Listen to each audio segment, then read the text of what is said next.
this was Kwame Nkrumah came to New Bethel every Sunday because he was a Christian, and William E.B. Du Bois had told him to go to Fontroy's church. And so when he came,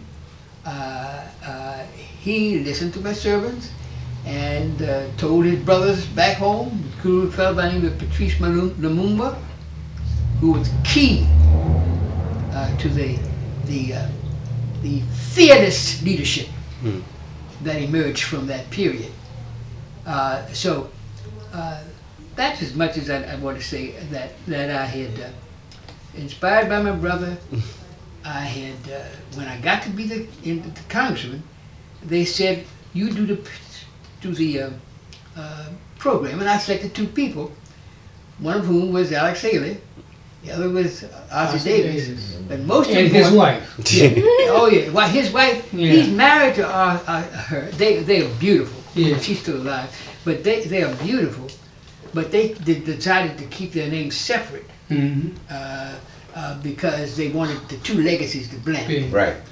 And here's I keep missing the major point is that when I formed the group that Retro Black Organization. I'm sorry I couldn't report this so easily. I've got one, but I can't put my fingers on it. I'll give you pictures of the first caucus, and you'll see me right down front because the pastor is the one who knows. And I told him, I'm here representing God, so your mother better straighten up. So that when I formed the organization, I asked Dorothy Height. Dorothy had go down at the first and down at the Union Station, and you'll see the post office is named for Dorothy Height. This is Dorothy Height, the hat lady. Because she was a master of family. Yes. And the family reunion you're talking about, we started in 1971. We started it, where she said, Walter, and Alex is right, and we need to know our heritage, and Ossie's right, we got to have networking, but we got to have family reunions. Huh? That's right. And so that thing took off in 72. And thereafter, and so I'm so happy that yeah. That's right. And every year, around the world, particularly in Africa, they have family reunions. Yes.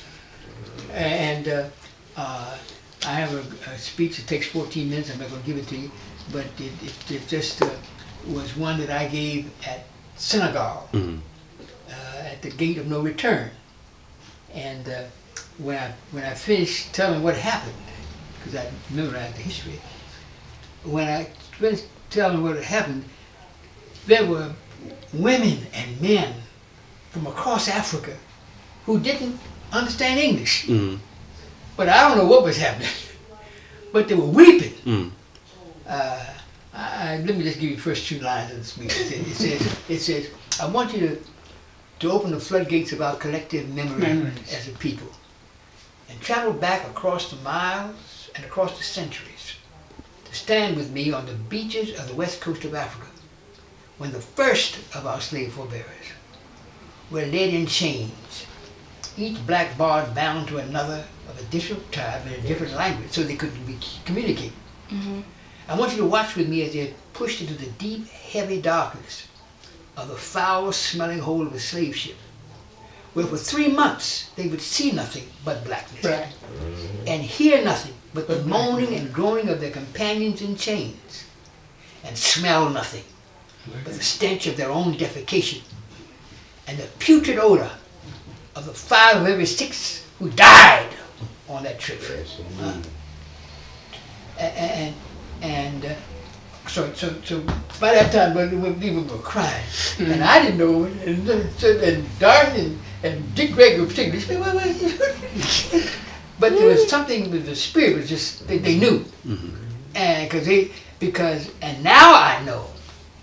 Because I'm going to take to Senegal and to Africa every year in this new era. Mm-hmm.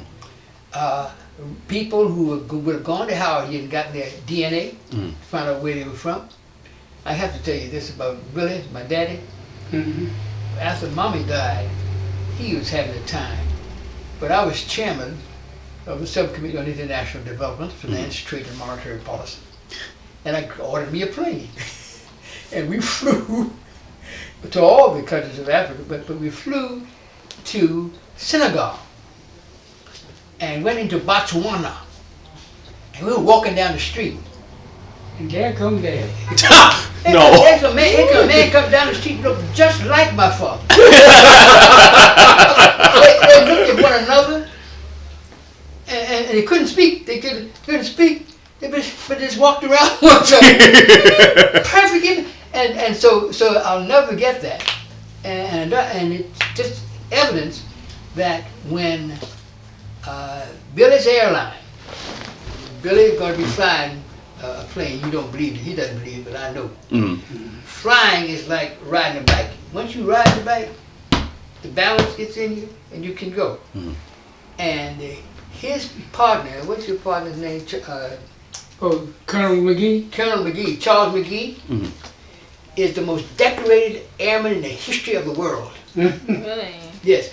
He's 90 years old now.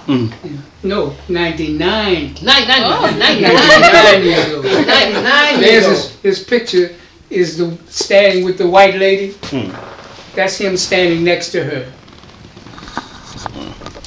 Charles McGee. Right there. And he's going to be named a general Yeah. now, I think. Yes, that's it. He got presidential medals of honor Yeah. from World War II, Yeah. The Korean War, and Vietnam. and Vietnam. Most decorated. Because he knocked more of the Nazi planes that were just like Jesse Owens had outrun all of Hitler's people who had been souped up with steroids. Hello? Outrun them. Just like, but he In the middle of a had interview, has- but he downed more planes himself. That man right there. No. In- to down more planes himself than any airman in history. Yeah? And the reason I love him is that he's a good Boy Scout. He kept himself physically fit, mentally awake, and morally straight. And you can look at him at 99. Walt Robinson And he can fly these planes now. Really? And we put together an airline. It's called the Lion Air. It's going to fly straight across. My son's going to bring No it. passage. Straight across the ocean, because they structured it so you had to fly up Into Europe. to Europe Won't be able to stay so they can there make some all money. night. Yeah. Then that's the only way you get to Whole Africa. thing, Huh? Because of his oxygen. But now, we a black- participate. these airmen are going to be flying So I'll across. see And you we've got, Saturday. Or tomorrow. we got so many of them coming along. The bottom line is that the flyers of these Okay. bombers All right. said, look, we don't want Remember the anybody guys from the PG accompanying us on our battle, on our missions anymore That's what. if they're not black Yeah. people from Yeah. Tuskegee. Yeah. Okay. Because the other boys would run. Okay. When you mess with they get in and run and they draw them out of the air.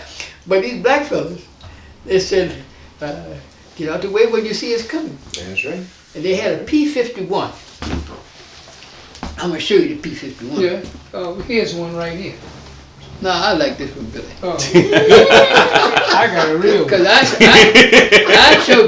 I showed this to my people all over the Congress and all over the world. Where is it? Here, there it is. That's a P-51. Got it? P-51 was our best fighter Plane plane in the world. in World War II.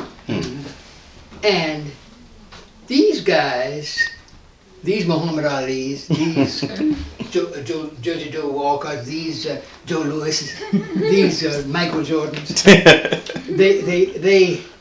They had a system for knocking the German Metzgerfits out of the air, because they were faster, and they would go higher and come down on them.